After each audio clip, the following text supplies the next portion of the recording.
बारशिप हादसे को करीब 3 हफ्ते का समय बीत चुका है। 86 लोगों को अपनी जान इस हादसे में गंवानी पड़ी थी। अब जाकर ओएनजीसी के 3 बड़े अधिकारियों पर कार्रवाई की गई है, लेकिन ये कार्रवाई सिर्फ निलंबन भर की है। सवाल यह है कि उनके खिलाफ हत्या का मुकदमा क्यों नहीं चलाया जा रहा। आखिर 86 लोगों की मौत की जवाबदेही किसी की तो होगी।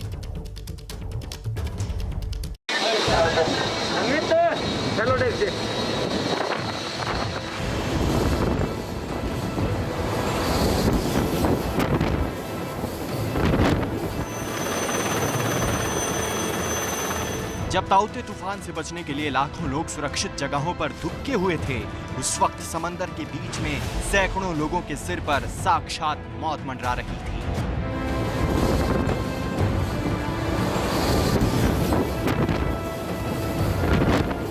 तेज रफ्तार हवा के बीच समंदर रौद्र रूप ले चुका था।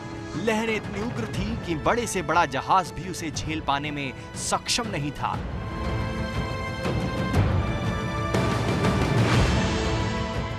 इसी तूफानी रात में बार्ज शिप पर मौजूद सैकड़ों लोग उफान लेते समंदर का शिकार हो गए। मदद के लिए उन्होंने डिस्ट्रेस सिग्नल भेजा। कोस्ट गार्ड और नेवी ने रेस्क्यू ऑपरेशन शुरू किया, लेकिन तब तक बड़ा हादसा हो चुका था। चक्रवाती तूफान ताउते की चपेट में आए कई बार्ज और टग बोट हादसे में ओएनजीसी ने बड़ी कार्रवाई की है। ओएनजीसी ने अपने 3 एग्जीक्यूटिव डायरेक्टर्स को सस्पेंड कर दिया है। सस्पेंड करने के लिए ये आधार बताया है कि इस पूरे मामले की निष्पक्ष जांच के लिए इनका निलंबन किया जाना जरूरी है। इस हादसे में 86 लोगों को अपनी जान गंवानी पड़ी थी।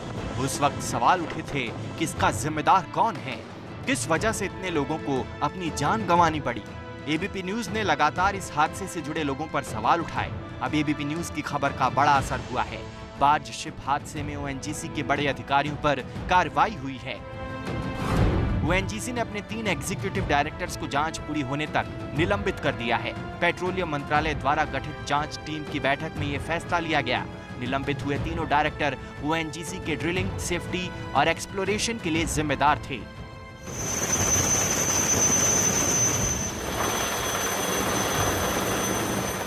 प्राथमिक जांच में ये सामने आया है कि इन लोगों ने अपनी जिम्मेदारी ठीक ढंग से नहीं निभाई। तूफान ताउते की गंभीरता को समझते हुए जो जरूरी कदम उठाए जाने चाहिए थे, वो इन लोगों की तरफ से नहीं उठाए गए। तूफान को इन लोगों ने नजरअंदाज किया, जिससे इतना बड़ा हादसा हुआ। 17 मई को अरब सागर में ताउते तूफान ने दस्तक दी थी। ओएनजीसी के लिए काम करने वाली एफकॉन्स ने कई बार्ज और टगबोट हायर किए थे, किराए पर ले रही थी। उस पर 700 से अधिक लोग काम कर रहे थे, जिनकी जिंदगी पर बनाई थी। इंडियन नेवी ने रेस्क्यू करके अधिकतर लोगों को बचा लिया था, लेकिन 2 अलग अलग हादसों में 86 लोगों की मौत हो गई।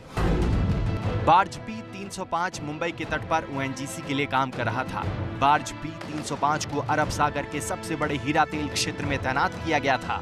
16 मई की रात को ताउते तूफान की वजह से बार्ज लंगर से छूट गया था।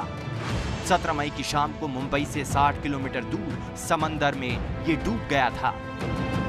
मौसम विभाग ने 11 मई की शाम को अरब सागर में तूफान आने की चेतावनी दी थी और सभी नावों को 15 मई तक तट पर पहुंचने का निर्देश दिया था। कोस्ट गार्ड के अधिकारियों ने ओएनजीसी को बंदरगाह में सभी जहाजों को सुरक्षित ले आने की चेतावनी दी थी, लेकिन इन चेतावनियों के बाद भी बार्ज P305 समुद्र में ही था और बॉम्बे हाई ऑयल फील्ड के पास एक तेल रिग के प्लेटफॉर्म से बंधा हुआ था।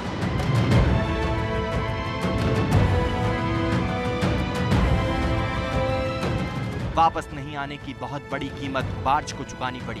ताकतवर ताउते तूफान के बीच घिर गया।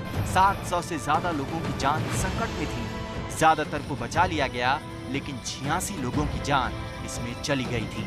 जांच पूरी होने तक ओएनजीसी के तीनों डायरेक्टर्स को निलंबित किया गया है, लेकिन सवाल ये है कि क्या उन्हें इतनी बड़ी लापरवाही की सजा मिलेगी? मुंबई से संवाददाता मृत्युंजय सिंह की रिपोर्ट।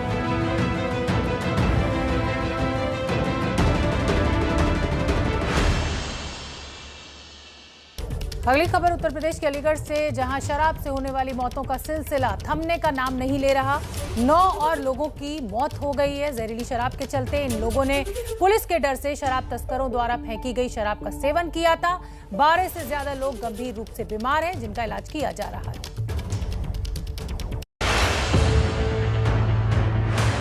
कहीं भी शराब फेंका हुआ मिले, उठा के पी मत लेना। सब शराब जहरीली है।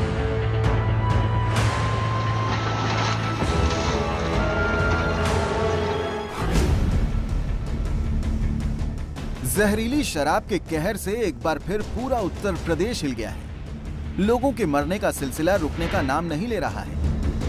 अब जवा थाना के 9 लोगों की जान इसी जहरीली शराब ने ले ली है। मरने वाले ईंट के भट्टे पर काम करने वाले मजदूर हैं। जिन नहर पे मच्छी पकड़ने को गए थे, वहाँ मिली थी इनको पौवा, मतलब मच्छी तो मिले नहीं, पौवा मिल गए जिनको पकड़े हुए नहर के सारे बेजड़ से में।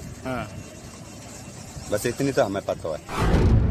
खबर के मुताबिक इन मजदूरों को नहर किनारे शराब की पेटियां पड़ी हुई मिली। मुफ्त में मिली शराब देखकर इनसे रहा नहीं गया और उन्होंने उसे पी लिया, जिसके बाद अचानक मजदूरों की तबीयत बिगड़ने लगी। पुलिस को सूचना दी गई, जिसके बाद उन्हें मेडिकल कॉलेज भर्ती कराया गया। दरअसल जहरीली शराब कांड के बाद तस्करों ने पुलिसिया कार्रवाई के डर से शराब की पेटियों को गंग नहर के किनारे फेंक दिया था। इसके करीब ही ईंट भट्टा है। यहाँ पर काम करने वाले मजदूरों ने इसे पी लिया, जिसके बाद 9 लोगों को जान गंवानी पड़ी है। बाकी मजदूरों का इलाज चल रहा है। उसी उद्योग के नाम से, और मेरे यहाँ पे काम करते हैं वो लोग। एक्चुअली रात को ये हुआ कि अभी प्रशासन के शक्ति के कारण अभी जो प्रोग्राम चल रहे हैं, तो किसी अवैध व्यक्ति, किसी ने अज्ञात व्यक्ति ने कुछ पेटियां है ना नदी में फेंक दी थी, जो मेरे भट्टे से 1.5 किलोमीटर दूर है नदी। ये लोग मच्छी पकड़ने जाते हैं, वहाँ पर गए और वो लोग उठा के ले आए उसको, शराब को, और उन्होंने ड्रिंकिंग कर लिया। उसके बाद में स्थिति थोड़ी सी खराब हुई, हमें मालूम पड़ी तो हम उनको 108 में रेफर कर। कितने मजदूरों की तबीयत खराब हुई? 25 लोग हैं, जिसमें है ना 10 लोग तो रिकवर हो गए, 12 लोग एडमिट हैं अभी, और 3-4 डेथ हो गई है। किसी की डेथ भी हुई है? जी, 3-4 की डेथ हो गई है। फ्री की शराब अगर कहीं फेंकी हुई मिले, वहाँ चला के पी मत ले। इसके बाद प्रशासन हरकत में आया। एसडीएम के नेतृत्व में कई टीमें बनाई गई। आसपास मौजूद ईंट भट्टे पर जाकर वहां काम कर रहे लोगों को समझाया गया कि फेंकी हुई या मिली हुई शराब ना पिए, क्योंकि इससे जान जाने का खतरा है। अभी हमारा जो है यह कार्यक्रम चल रहा है कि कल जो घटना हुई है ईंट भट्टे पर, उसको लेकर करके जहां कहीं भी जहरीली शराब पाया जाए उसको नष्ट किया जाए। साथ ही साथ हम भट्टे वाले को, जो मजदूर हैं, उनको हम सचेत कर रहे हैं कि आप लोग शराब न पिएं। अगर कहीं कोई फ्री की शराब मिल रही है उसको भी न पिएं। इस बात का ध्यान रखें कि अगर शराब पीनी भी हो तो सरकारी ठेके से लेकर के। इसी अभियान के तहत हमारी पूरी तहसील की टीम एक भट्टे पर गई हुई है। इस मामले में अब तक 95 से ज्यादा लोगों की मौत हो चुकी है। पूरे मामले में 14 FIR दर्ज की गई हैं, जिसमें बीजेपी नेता ऋषि शर्मा का भी नाम है। पुलिस ने ऋषि के भाई, पत्नी और बेटे को आरोपी बनाकर जेल भेज दिया है। और इस समय की बड़ी खबर उत्तर प्रदेश से आपको बता दें, बीजेपी के नेता नारायण सिंह भदौरिया को बीजेपी ने पार्टी से बाहर का रास्ता दिखाया, निकाल दिया गया है। अब से कुछ देर पहले नारायण सिंह भदौरिया की गिरफ्तारी हुई थी उत्तर प्रदेश पुलिस के द्वारा, और नारायण सिंह पर बदमाश मनोज सिंह को भगाने का आरोप। अब बीजेपी ने नारायण सिंह भदौरिया को पार्टी से निकाला। गिरफ्तारी के बाद की ये तस्वीरें हम आपको दिखा रहे हैं। ये वो सब आरोपी जिनके ऊपर आरोप कि मनोज सिंह, जो कि हिस्ट्री शीटर है उत्तर प्रदेश का, उसको भगाने में पुलिस को धमकाया था और मदद की थी मनोज सिंह की। तो कानपुर कांड के आरोपी नारायण सिंह को बीजेपी ने पार्टी से निकाला। इस समय की बड़ी खबर। उत्तर प्रदेश के मुरादाबाद और रामपुर के 2 अलग-अलग थानों में बीजेपी और बजरंग दल कार्यकर्ताओं की दबंगई के 2 वीडियो सोशल मीडिया पर खूब वायरल हो रहे हैं। उत्तर प्रदेश के थानों में हंगामे का ये वीडियो आपको भी दिखा देते हैं। सवाल ये है कि आखिर उत्तर प्रदेश में कानून व्यवस्था का इस तरह से मजाक क्यों बन रहा है।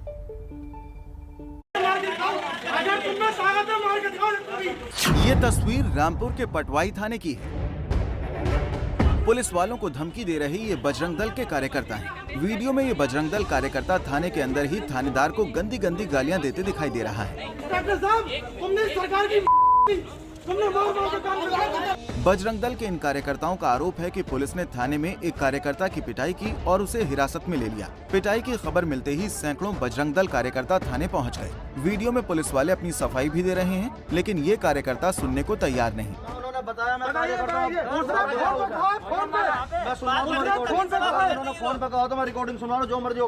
हालांकि अभी तक ये साफ नहीं हुआ है कि पूरा मामला क्या है, लेकिन जिस तरह से बजरंग दल के कार्यकर्ता पुलिस वालों को धमका रहे हैं, उससे कानून व्यवस्था पर बड़ा सवाल खड़ा हो रहा है। ये दूसरा वीडियो मुरादाबाद के मुन्ना पांडे थाने के अंदर बनी हवालात का है। यहाँ एक झगड़े के बाद हिरासत में लिए गए कुछ बीजेपी कार्यकर्ताओं को थाने की हवालात में बंद किया गया था। यहाँ के कार्यकर्ता हवालात के अंदर ही आपस में भिड़ गए और हंगामा खड़ा हो गया। पुलिस के सामने ही हवालात में जमकर मारपीट हुई। पुलिस वाले खुद भी वीडियो बनाते रहे ताकि सच कैमरे पर कैद हो जाए। हालांकि यहाँ भी पूरा मामला क्या है ये अभी तक साफ नहीं हो पाया है। यूपी के थानों के अंदर के हंगामे के ये दोनों वीडियो अब सोशल मीडिया में वायरल हो रहे हैं। सवाल यही है कि यूपी के थानों में आखिर क्या हो रहा है? क्या ये थाने नेता चला रहे हैं या पुलिस वाले? दिल्ली हाई कोर्ट ने जूही चावला की याचिका को खारिज कर दिया है।